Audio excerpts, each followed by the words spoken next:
Upanishad journey.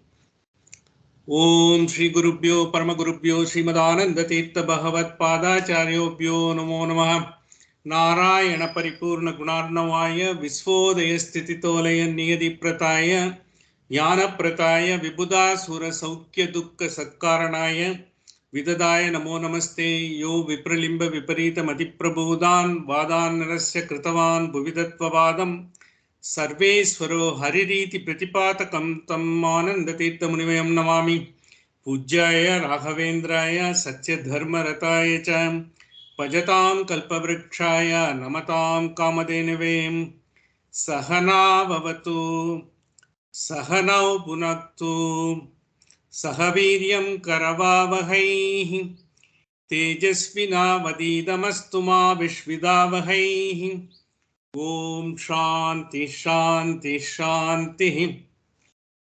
Welcome friends. Last week, we were getting into the mantras. We are in the last lap of the portion of Guru Sishya relationship and how to get ourselves elevated in our own dimension, the personal dimension in which we are in. We talked about Adhyatma and Adhyatma Yoga, because that's what we saw the last mantra. Adhyatma is the one, which we said finally.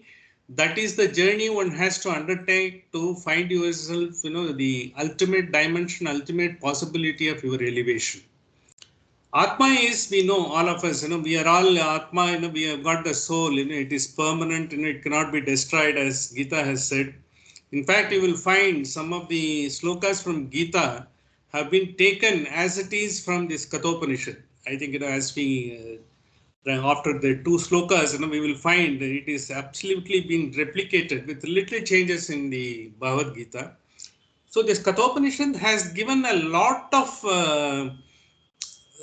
spiritual input to most of the scriptures, and Kathopanishad is considered to be even before this, the Mahabharata and Bhagavad Gita was there. So the most of this concept that has been enshrined in this Kathopanishad, you will find in all the chapters of Bhagavad Gita in some way or other. That will also explain. That's how this Upanishad assumes a lot of importance. Not only that, it has got some sort of a metaphors.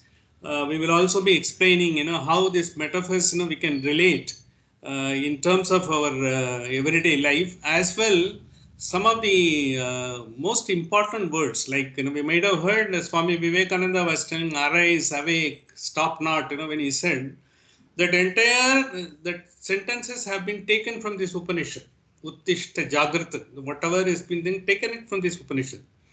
As we go through, because this is likely to be, as we will be getting, in shortly, all these verses, we will be seeing it, how it has been taken into, and how this Upanishad has brought the concepts, which has been taken with the help of it, people could explain, how the Sanatana Dharma as well as the spiritual pursuit, in Sanatana Dharma, how it can be sadhana, what we call it sadhana, how it can be done, and basically one thing is, it is not always, because when we complicate the thing, with a lot of philosophical input and spiritual inputs, we try to distance ourselves. These are all, because I think they are telling so many things, would it be possible?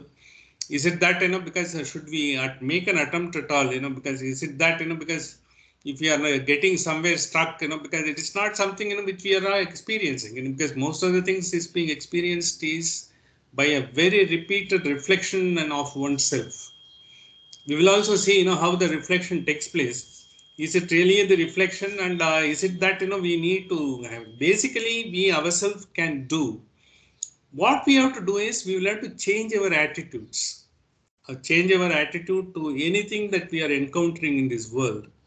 Once we have a change of our attitude, slowly it will bring about, you will find it, because this is that it's not only practice, because every time, we get, when we encounter something, immediately something strikes, because we do have our own sort of we have got our own luggages, we have got our own thought, our own convictions. When our own convictions, when you hold everything, close to yourself, the conviction always creates an ego and prevents you from objectively dealing with the things. That is what prevents us. And the attitude is to be open. not to be too clogged, by something, which you are holding closer to your heart and all. Closing to your heart, what you are going to close to your heart? Something in which you are used to, which you find, it's always keeps you in good esteem in others, and you are able to find it more comfortable. And even the relationship, which is some people, you are having a very wonderful relationship. You always enjoy the very sight of the person, or the very presence of the person makes you happy. Sometimes, because the person may be too good, but then, you may be good, but from your point of view, you may not be really be all that be comfortable in his presence. And all those things happens. So these are all the luggages we have carried over a period of time, right from our birth. It is very difficult to disown those all these things, which has come about, because Adhyatma is, that's why we are not able to get through to the core of our heart, because what that last mantra has said, and we will just go through little briefly to know what is Adhyatma. The Atma is the one, which is giving you all the ability, and, because it is also guiding you, it is lighting your all thoughts and gives you the wisdom. But because of your vasanas, the attitudes, not only which you have gathered, in this birth, and you have got some right from birth, certain attitudes are there. It's not that they are not changeable. We can change it, by practice, abhyasi. The abhyasa is not taking place, because we are not conscious. How it takes place is more you reduce your reaction to the situation, reduce reaction to the persons or relationship, you will be able to get it. So when you are reducing the reactions, you will be more of an observer, as well as, you will be proacting, because you will not be, you will not deal with everything with some sort of a premeditated notion. The attitude gives the premeditated notion on everything. That is the luggage we are carrying. So when you take away the premeditated notion, it is all the open mind. When the open mind, when you approach, the Adhyatma becomes very easy.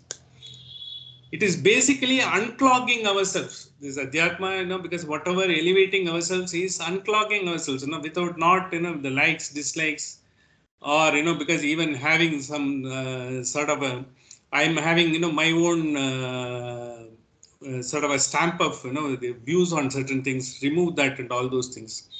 Taking that, because to make yourself as free as possible, then you will be totally, you will enjoy that. And not only that, it will give you a very objective view of everything what you have to deal with. You will be able to deal with so effectively. This is exactly what this particular mantra last week seen, because finally that is the mantra we have seen. I will just go through once, just for the purpose of bringing the very salient point what we are talking about, because this particular verse and the next verse, there is a total difference, because one is at the lowest step and another is taking you to the highest dimension. How is it, because how the verse, it takes, the Upanishad, the greatest concept, it gives you the paradoxes. It says, you can do that, but as well as it is not that you should desist from doing it, it will say like that. When you are doing that, you cannot literally take it, you cannot always say yes or no, because it's not objective questions, you have only two answers. And the answers are conditional, depending upon, because that will happen only when you are open-minded. Because if you are having a closed mind, you will only try to take one yes or no. It's not that. It depends upon the circumstances. If it depends upon when you are open-minded, your objectivity will be so clear, and you will not be sort of because convinced to an answer per se initially, and you will just go through and you will go what is required at that point of time. Because what you have done at one point of time need not necessarily be the same action you have to take at a different point of time, which possibly we may not be able to recollect and make it and all. It happens in the life. This is exactly, these are all the great concept this Upanishad has brought in. So what we have seen is the mantra number 1.2.12 in our page 49 of the document which I have sent in the Kathopanishad by Chinmayananda. That is the page what we are referring to. Tam Durdarsham Kudam Gutam Anupravishtam, because that's what the mantra we have seen. Guhahitam Gahvareshtam Puranam. Tam Durdarsham Gudam Anupravishtam, in the sense, because farsightedness. The extrasensory perception, what we call, because that is the farsightedness. That farsightedness comes in the chakra meditation, what they say, when your Agya chakra is being totally tuned up, you are able to see, what is likely to, because what is likely to happen, or what possibly the best course of action you can take it and all. Even a person comes to you, approaches you, you may be able to sort of, even before he tells, you may be able to find out what is he up to, what he wants. So those type of a thing that comes from then Doordarshan Gudam. Doordarshan we know, like a TV is called Doordarshan. Likewise, it's the farsightedness as well as the able to get into the tune up your Agya chakra, which is the pineal gland. But it's the pine leaf. The gland is like pine leaf. That's why pineal gland it is. So you are able, once you are able to tune it up, you are able to see what exactly. That's why, even the great people before you go, and they will say, what type of a problem you have come with. Some of the people, whom you think, because we have come across, a lot of people, some acharyas are there, some gurus are there. Before, by the time you go, even Sai Baba and all, they know, because for what purpose you have come in and all. All of us have got the ability to know, but we are not training ourselves, we are not focusing ourselves, we are not unclogging ourselves. That's why we are not able to do it.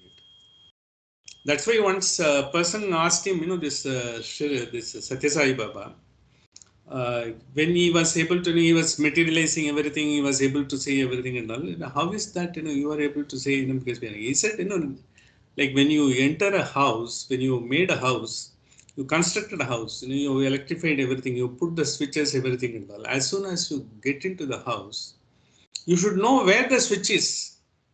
So if you put the switch on, then you will get the light.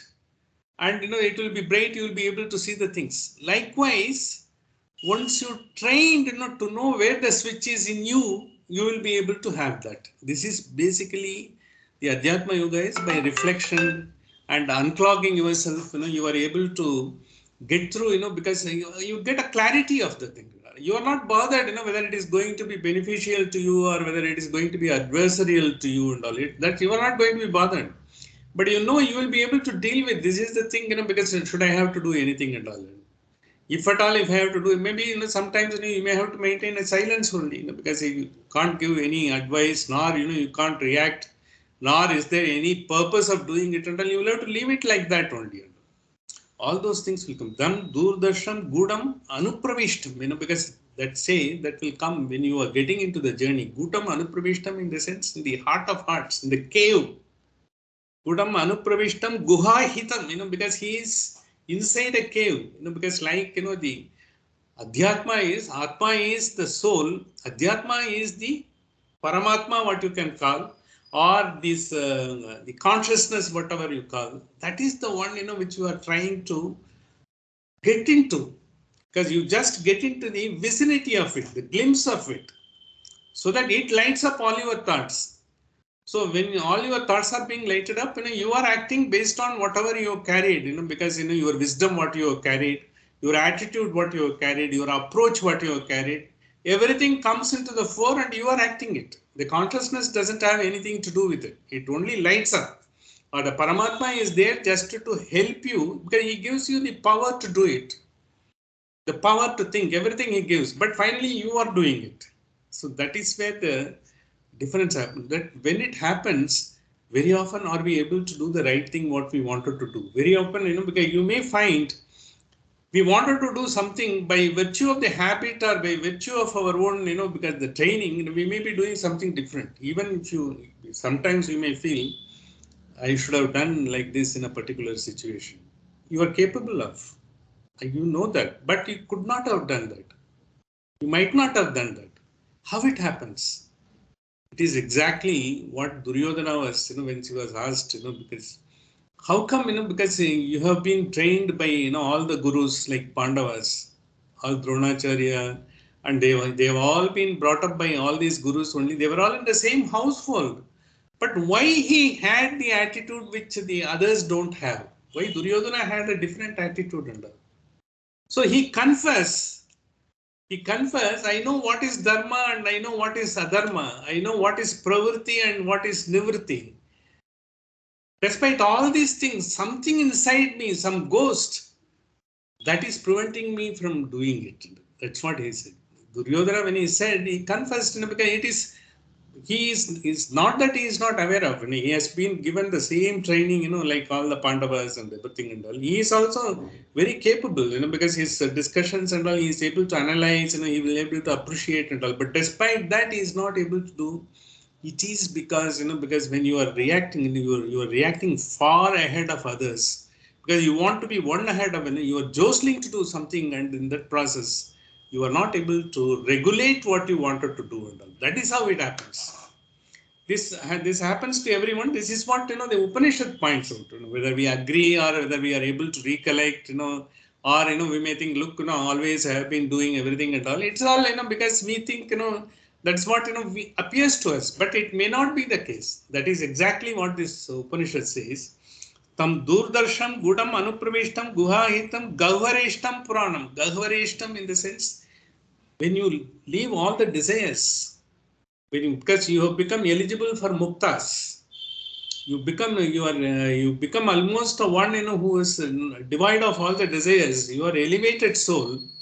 At that point of time, Gavareshtam Puranam, because you are still guided, because once you reach that level, you are being guided because you don't slip it out. It is like, as one of the scriptures in Shankaracharya says, in this life, when we are living, we are always walking on a banana skin. You never know, on both sides there are big pits are there. We may always slip off. That's why you find the people who have got the exalted heights, they have done something stupid and they have become, because they come to the level, they are not almost been remembered anywhere at all. It happens. This is exactly what he says, Guha Hitam, in the sense, even once you give up the desires, you are eligible to become a mukta, get into the moksha, that side of thing. Even then, you should not slip down. You will have to be kept at the same level of the desirelessness. For that, you need the grace of the God. This is what Gavarishtam Puranam. Puranam is the sense, he is the primordial. He is, before everything was there, he was, entire thing was there. The concept in Sanatana Dharma, or even wherever the creation has been talked about in other religions also. The first, when the world was created, he occupied the entire world. He created and he was there everywhere. And when he has called, then when he has created the creatures, he also got into that to enable them to act. Without the power of the life, without the breathing, because the breathing, through the breathing, and he comes into the body like a life energy. So we are able to act and all. Otherwise, the body, without the breath is, it is just a jada, insentient thing only. See, what you call as a chetana, or the whatever you have gathered, and the body, when they come together, when the life force is put in, then you are active. So he is there in both. So he is within as well as he is without. The journey Adhyatma is within. Because without is, that we are able to, how, because we are only trying to understand the world, trying to absorb the knowledge, try to find ourselves how to live in this world, because with the whatever in the ethical way we can live, and to the best of our ability, how we can live, and how we can make others, with the concern for others, how we can do, all those things are there. Depending upon our attitude, some of us, because some of them maybe, the others who are only living on others, they will go by that, because that is what they have collected over the period of time, that is there and all. But you have got an opportunity to change yourself and come out yourself with colors, flying colors in this birth. Are you able to do? This is exactly this Upanishad points out. That's why next word it says Puranam, because when he has created everything and he has brought everything together, Adhyatma Yoga Adigamane, because when you are able to, Atma and Adhyatma, when you are able to see the final force, whether you call it self, as they say it, because self has got two dimensions. The lower dimension is called Vyavaharika, because what you are living in this world, interacting and trying to have all the desires and fulfill the desires, that is Vyavaharika, you are doing it. Once you know the self itself, because Ham Brahmasmi doesn't mean, you are a Brahman as it is and all. You are able to realize your divinity, by Paramarthika, because there is one more dimension is there. Once you give up everything, all these meaningless things, you find yourself. That is the one ultimate, which you are looking for. That is what, everyone is attempting. Adhyatma Yoga Adigamane Devam Atma Tire. Once you realize that is what is available to us. That you will have, how you are able to do it is by effort, and more you need the grace of the God. What is they call Maya in Advaita also. The Maya, the veil of Maya is removed and you are able to get into your internal journey, the Adhyatma. That happens in other than theistic philosophy like Tattvavara, Dvaita, Visishta Dvaita and all. It is the bhakti. Bhakti in the sense of surrendering yourself. Once because the life force is inside me and he is getting everything, I am only an instrument.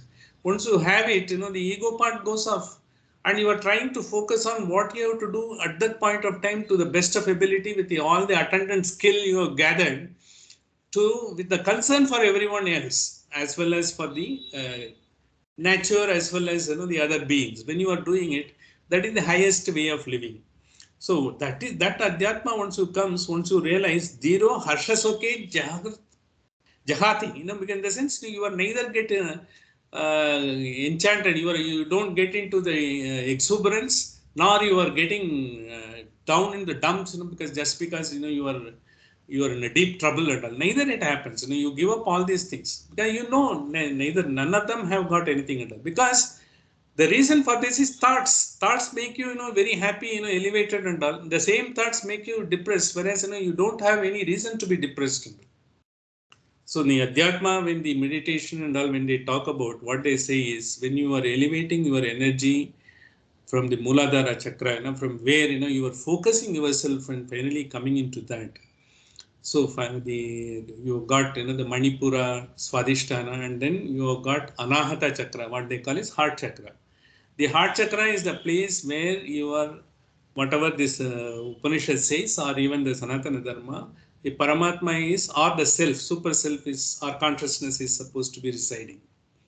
So once it comes to that, because once you come there, what happens is till then, you are assuming yourself, you are a professional, you are working in an organization, you got a relation with the organization, you are a father, mother, husband, wife, all those things come. Till such time you reach Anahata Chakra, you got all these, your roles, what you are playing, and you are taking your role so seriously and you are trying to work on that, how to keep it in. But once you come here, you are yourself. What they call it Swarupa Jnana. That is your original self. Because you are a person and you have got, you have come with a particular purpose, you are there. In that process, you have also assumed various roles as a daughter to someone and husband to someone, wife to someone, I think father to someone, mother to someone. So many relationships that happens, and you are working in an organization, your relationship, you got a boss and you got subordinates and all those things, and these are all there. See, as one proverb used to be saying, because you can't choose your parents or your boss. That's not in your hands. Because you are born, because you are destined to be born in this family. You are born. You can't choose. I will have the parents like this, or and I will have a boss like this. Because there is a joke, in certain undertakings in public sector itself. And if you want a subordinate, they will give you a boss. Because they have got excess of boss, he can be spared with, but subordinate is too difficult to get, because it's likewise. So when it happens like that, nothing is in your hand. In the sense, you have got your own way, you will have to behave yourself and all. So what you will have to play the role, but don't take the role seriously. Be father and be, but don't hold because that as a father I am the one who is going to do it. And even if you are a son, don't think I am a son I have to do everything and all. You do it because the relationship all has gone, they are all in places, everyone understand what is it, but you be yourself without any of the luggage. Don't attach too much importance, don't attach too much liking, don't attach too many dislikes and all. You do that, it happens. This is exactly what they are Harshasukha, because once you are having it, you will be balanced. Neither you will, because you will not be having a thought, which you're taking it to irrational exuberance, nor in deep depression. Both of them will not happen. So this is what exactly what we have seen in this mantra. To do that, because what is the effort that has to take, that is going to be there in the next mantra. So in this only, I think I got a. I will refer to because one metaphor that will be coming about in the in the subsequent, in the same Valli, the third Valli, because we are in the second Valli of the Upanishad, and the third Valli of the first part of the Upanishad, we will have a metaphor. Metaphor, it will describe, as the entire body as the chariot, and because all the senses as the horses, and your manas, because the buddhi as the sarathi, and the soul as the rider, and the manas as the bridle, which is controlling this entire horses, that will come about. We'll explain it. It has got a great, analogy, as well as the metaphor has got a meaning, and it has also been taken as it is in the Bhagavad Gita also. We will also explain that particular mantra also. So this is what exactly happening. In the same time, because as we go about it, the next we say, because there is one more Upanishad called Mundaka Upanishad. We will be seeing it. It's maybe immediately after this Upanishad that possibly we will be taking up that Upanishad. In that, what they say is there is one the particular mantra that comes about. When you are doing the meditation and all, why you are doing the meditation and to get a focus, to get yourself, the strength to do it, will to do it, and proact and reduce your reaction as much as possible. Finally, you are able to accomplish whatever you are doing it the best of your ability, and in fact, that is the finest that can happen. So when you do it, because the meditation, what we do, with the Om, the pranava is called the primordial vibration which is coming, because that's why in the meditation, Om meditation is being done, because so extensively and so intensely and all.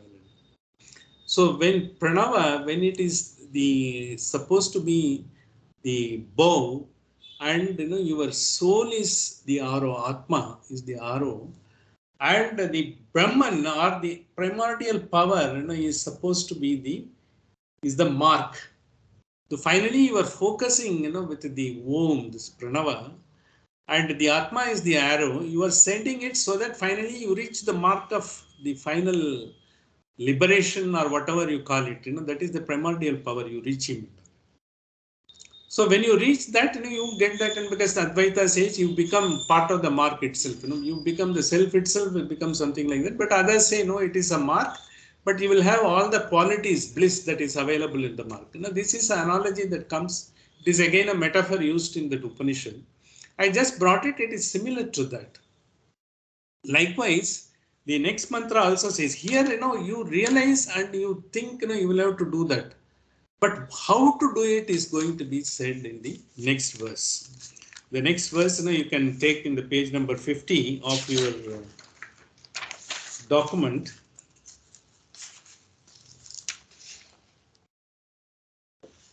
One point 2.13, because that is what it will say is details of the sadhana process. You might have said, Yedat chutva samparigrihya martyah. See, Yetat Shrutva Samparigriha Matteha, in the sense, when you are able to carry, the entire ability and all, we are all mortal world. We are all mortal world, we will have only the desires, which are coming about in facilitate, because then we will have to manage that. When you are able to analyze, because in this world, how am I to do the sadhana? Because I have known, because by going that only, I will be able to make myself elevated. I can focus myself, and I can develop a attitude to live comfortably, happily in this world always, because the happiness is the given to us, but we are not able to get it, mainly because we are having all the clogging. To remove the clogging only, the sadhana is there. Yadachutva samparigrihe, because the highest, the grasp and the wisdom which we get, it's with the grace of the God, when you get it. Martyaha in this one, pravriha in the sense, it is you find this is the one, because you have your mark is finally to get the Adhyatma is, Atma is the soul, Adhyatma is the Paramatma. You will have to reach him, or you will have to have a glimpse of him. See, one of the things we'll have to understand, it is not, because you will be able to comprehend, whatever the primordial power and all. You will be able to apprehend. You will be able to get some flashes of it. It's a minute, like the lightning, because a flash that will come a minute. That's all.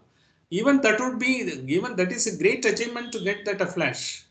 Once you get that spark makes you to get into sadhana, because that is so overpowering and enjoyable, and you try into the inexhaustible sort of bliss in which you are in, everlasting bliss you are enjoying, you get into that.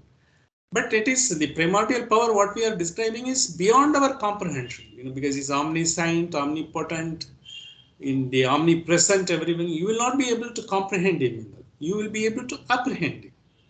Apprehend in flashes, because it may happen in a particular moment, it may happen. All the great masters, when they got it, it is at a particular point, after so many years, they get it, at a particular point of time. That has given them, once the spark has come, it has lighted up, because the entire vision, and finally they have transformed. That transformation takes place. It is just like a lighting that happens. It is exactly proved here. Dharmyam anumyetam apyam. Dharma, once you know this is what it is, and finally you are getting into, you are able to discriminate, and you are able to focus on that, and your mark is finally to work on that, so that to unclog yourself, and without any liking and disliking, and you know your real Swarupa Jnana. Because don't think, go on, working in this world like a father, mother, son, daughter, and this and that. And those things are there. You will have to perform. You've got a bound on duty and all. But you be there. Don't take it seriously. But once you are there, all these roles will fall in place. You don't have to any specific effort. Am I a good mother to my children, or am I a good daughter or son to my parents, or am I a good brother to my siblings? Whatever, that will all happen once you know, what is your actually, the divine potential of yours, once you realize. This is what exactly. Pravri here, dharmyam, bharmyam etam apya, you are getting it. In the previous verse, you are only realizing and you are attempting to go about that. Here you are getting it as it is. How you are getting it, because this is exactly the entire, the process that is being taken place. In fact, that is the metaphor I was talking to. In between, I will also share. I think the Madam Sandhya Madam has sent one WhatsApp to me. I will share it with you and all. It is one of the sort of a one of the formula given by one great mathematician called Bhaskaracharya. We have two Bhaskaras. One is Bhaskara 1 and Bhaskara 2. Bhaskara 1 is 7th century, 6th to 7th century, and Bhaskara 2 is 11th to 12th century. And Bhaskara 2 is in a contemporary of Madhvacharya at that point of time, and like that. And apart from that, we have also got someone called Bhaskara, a philosopher. He is also something like Shankara's contemporary, and he was there and all. So in that, because she has sent me one sloka, Sanskrit sloka, it is a formula, what it says. When Karna was facing Arjuna, in fact, it is a wonderful, she has given to me. I have also expressed the similar metaphor is coming in this Upanishad and all. When Karna was fighting Arjuna, Karna is equally, because he has been trained, because let us remember, as Arjuna is a great archer, Karna was trained none other than by Parasurama. There is a story, we may not be giving attention to that. Parasurama is the one who wanted to take on all Kshatriyas, because that was his, he was an avatara and he has taken, and he is the one who trained. But finally, when he came to know, he himself, is not of the clan, he wanted to take away the knowledge from him. But he gave, of course, Karna being such a studious student, he said, everything, you will have everything, but at the moment, when it is supposed to be helping you, just that will not come to your help. That's what, he gave as a sort of a, it's not a curse, he said, you have not disclosed your identity to me. I have trained you. That's what it happened. So Karna is equally a very powerful warrior and all. That's why the madam has sent, because he has given a formula. I think, that formula is a very wonderful to read, because I will forward it and all. He sent so many arrows. Arjuna sent so many arrows to Karna. Also, he gives a formula to find out, how many arrows he has sent. He has given a sort of a puzzle. And puzzle in that also he has given a spiritual quotient of it also. So when he is telling them, because the facility of arrows are coming from Karna as well as Arjuna and all, when the arrows that has been going from Arjuna, I think best part of the arrows, because they have to be preventing the firepower of Karna. Because he is also very fast in sending it, because the arrows as facilitate as possible, one after the other. And almost 50% of the arrows, what Karna was sending, and that the formula says how it comes and all, and it also says, the uh, 4 times the square root of the total arrows sent, that has been taken to prevent the horses, which were moving in, the horses were well trained, because to immobilize the horse, the 4 times that, of the square root of the arrow sent, it's a puzzle, it's given it like that. So it's been held. In the sense, 50% of the arrows were only stopping the firepower, and about 40% of the houses, 40% of the arrows were only to immobilize the moment, so that you keep, then you are able to, once you are immobilized, then you can be done.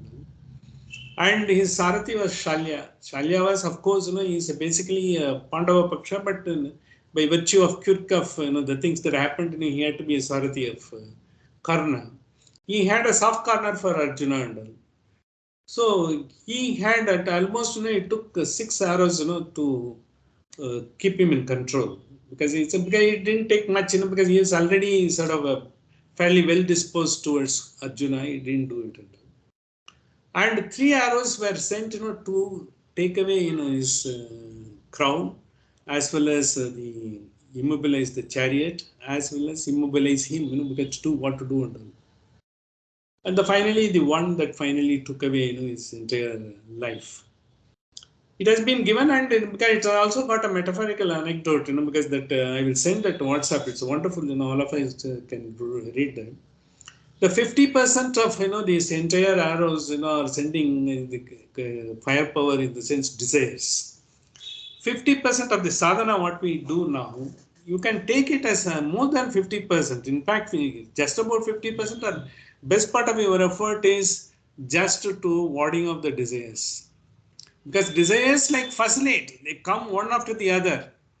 There is no stoppage, because it comes, you want to satisfy one, the other thing crops up. Like that, it keeps on coming. The 50% of your effort is only to that. Because if you are doing sadhana, when they say, because Swadhyaya, when they say, when even Narada is supposed to be a great rishi, when he is being addressed in Ramayana, tapaswadhyaya niratam, in the sense, tapas is something great. Swadhyaya, he kept tapas only as Swadhyaya. Narada is a Manasa Putra of Brahma, but he was doing tapas, he is the embodiment of tapas only, but he was available wherever something happens, he just manifests there, he comes just like that. Manasa Putra, he can, once it happens by Manas, he needs it, he comes there. Narata, in the sense, he doesn't have anything of a blemish in him. Narata, that's why Narada is coming.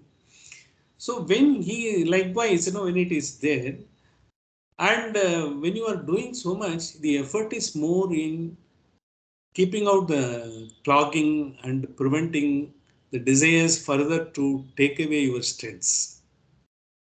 That is 50%. And the 40% is immobilizing the horses, is your senses, sense control.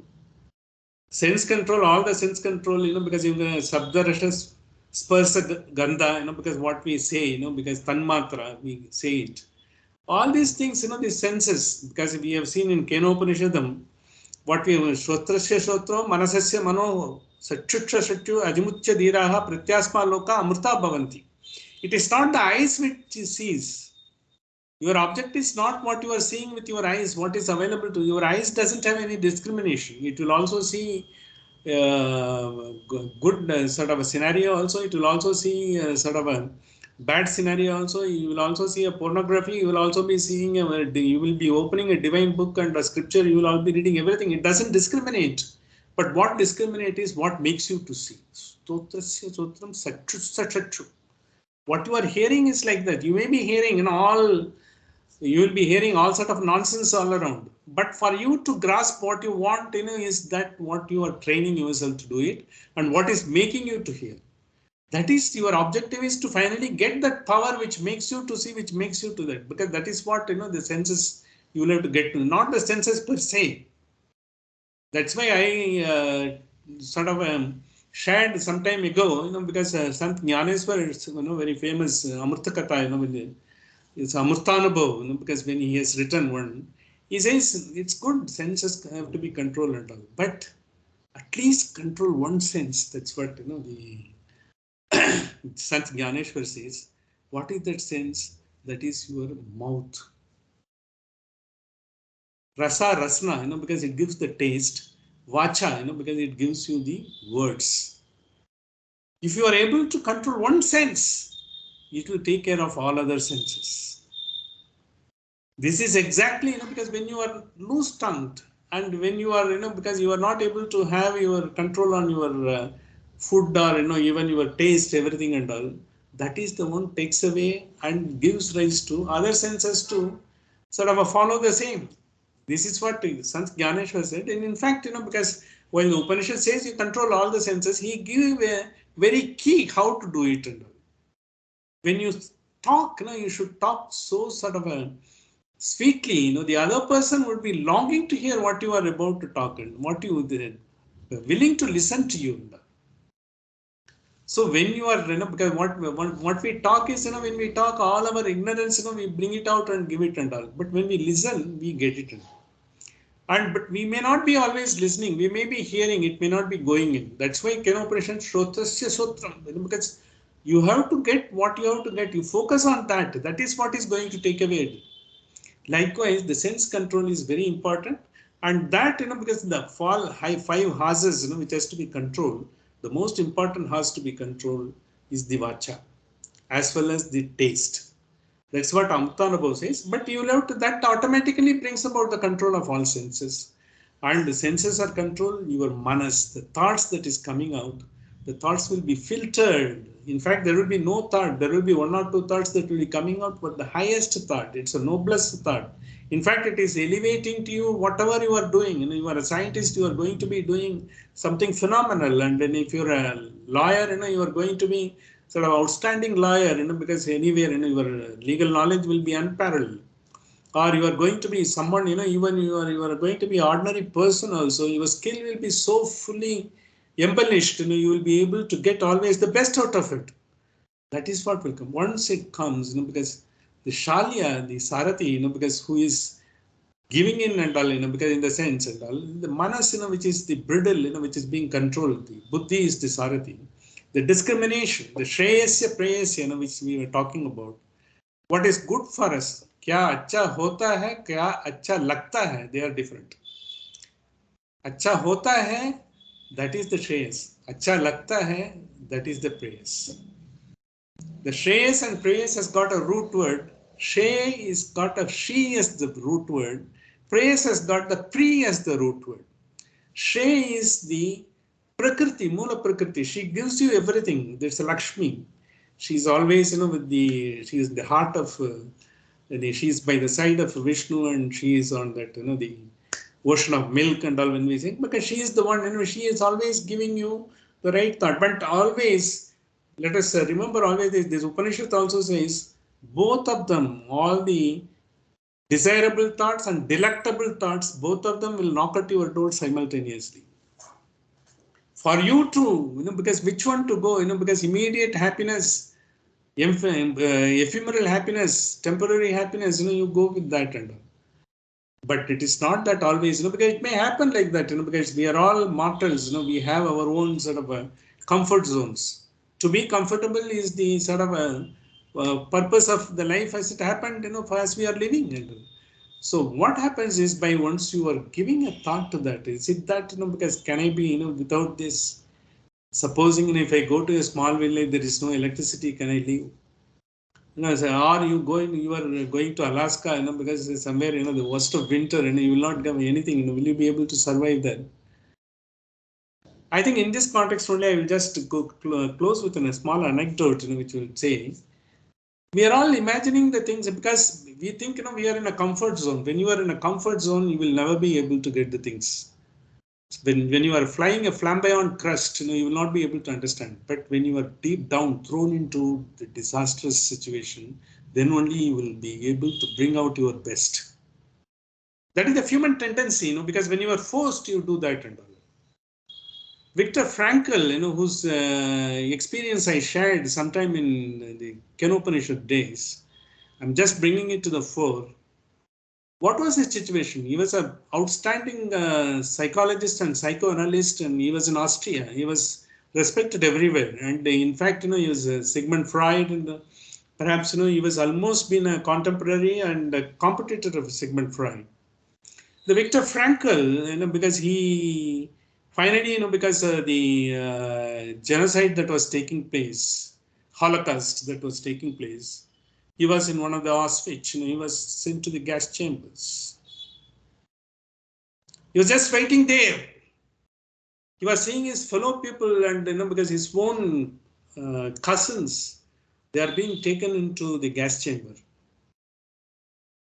He doesn't know what to do, because he is a psychologist, psychoanalyst. He was trying to sort of, they give his words, but no words will help. Everyone knows what is the fate that is awaiting them.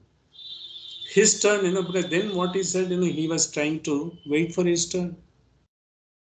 When nothing can, what you can do, because he was trying to comfort people, don't let us see, because something may happen, they're trying to give a hope and all. But then he himself was jittery, because he was to be sent, he was in 90, it happened in 1943, it happened. He was to go there and all. So then being a psychologist and psychoanalyst and the how a human mind works, because he's constantly been thinking on that. This is where, he just thought of something called Lego therapy. He started at the time. He was thinking, because he was telling three things in Lego therapy. Because luckily, because what happened, he finally survived and he couldn't, the last minute he was about to be taken to the gas chambers. I think, some problem was there, and in the meanwhile, the Allied forces have almost taken over the entire, because the German axis, and finally, he was able to come out by the nick of a moment. The nick of the finally, he was not knowing whether he is still going to be sent to the chambers or not. That was the situation. At that point of time, he brought the theory. He said, you cannot help it. If I am to be sent to the gas chambers, I will have to be sent. The first thing he said, you got to do three things, which you will find, because there may be some contradiction. I will explain it later. First, he said, de-reflect. De-reflect in the sense, don't always think about yourself. So my cousin has been sent to gas chambers. My uncle has been sent to gas chambers. His own grandmother was sent to, one of the cousin grandmothers was sent to gas chambers. Next, he was, don't think, because what will happen, if I have to be taken in and all. Don't think, de-reflect. Have concern for others. Let us see, something will happen. All these people will have some way, will come about and all. For me, if I have to go, I'm here, I'm waiting there. I may have to go, if I have to be sent to the gallows, I may be going. It is like that. And then second thing he said, paradoxical intention. Always, whatever you fear, you try to avoid that. You've got a fear psychosis on something, you try to avoid that. He said, what is that fear? I will be sent to the gas chamber. That phosphine, at the time it was invented, they were using it. It's a crude method of killing people. They were doing it and all. It will come. That's all about. Let it happen, because if it comes, let us come. Because he was as a psychologist thing, because my memory will be there for some time, feeling will be there. Chika, because let it come. What is there? So he was having a paradoxical intention. The third thing, what he said, in his language is Socratic dialogue. Socrates in the dialogue, Socrates was, he knows, he will be killed and he will sometimes, he will be leaving the world, because he was propounding so many ideas which none of the kings of the, none of the elite, liked it and all, because he would anyway go and all. But he says, without telling the people, I will not go. The Socratic dialogue is what we call Shravana, Manana, Nitidhyasana in Sanatana Dharma. See, what is going to happen, don't do it. The klesha, don't have it. If it happens to me, they have been sent to chambers, I may also be sent to chambers. What happens? What if? But that in whatever few moments I will be having, that maybe about 10 minutes or maybe 10 hours, whatever is there, let me try my best. So he wrote the logotherapy at that point of time. The logotherapy thing is, of course, finally it came out and it became psychoanalytically one of the greatest therapies, that can be done for all psychological, psychosomatic diseases and all. In the logotherapy, he says first de-reflect. Don't center yourself around that. Take you out. Concern when it is happening. When the pandemic was there, it was affecting the whole world. Why should I worry? Am I going to get it? And because you find a way out. If it comes up, there may be vaccine which came and all those things. Don't have a klesha. This is what our yoga also says. Don't have these kleshas. So he was at that point of time. You remember, he is in the entrance of a gas chamber. He could have been sent any point of time. He could have lost his life. He knew that. That is at that point of time he could kept himself. This is exactly what this sadhana says. The sadhana, what is being said, is the pravriha dharmam yetam apya anum in the sense the highest, because it's a sort of subatomic level, because that level you go about, after all, nothing more than can happen, because don't fear anything and all. The fear psychosis should be eliminated. That is what paradoxical intention you call it. De-reflection, paradoxical intention, and the Socratic dialogue, what we call it, Shravana, Manana, Nitidhyasana, because constant thinking, what will happen. Then finally he says, this mantra says, Sa modate modaniyam hi labdva. Once you get over that, after all, once you know, yes, this is the, let it happen, but that few moments I am going to have 10 hours, 10 minutes, or 10 seconds, whatever I am, because once I see, there is a power within me, I am energy personified, I am happiness personified, and divinity personified. Some modate modaniyam, because that is highest bliss I am getting it, modaniyam. He labdva, you are bound to get it. There is no other way. So what he says, once you have it, what is that, finally happens? The last sentence of this mantra says, Vivrittam sadma nachiketasam manye. So whatever you call Kailash, whatever you call Vaikunta, the door will be automatically open for you. The door is open for you because you are having this.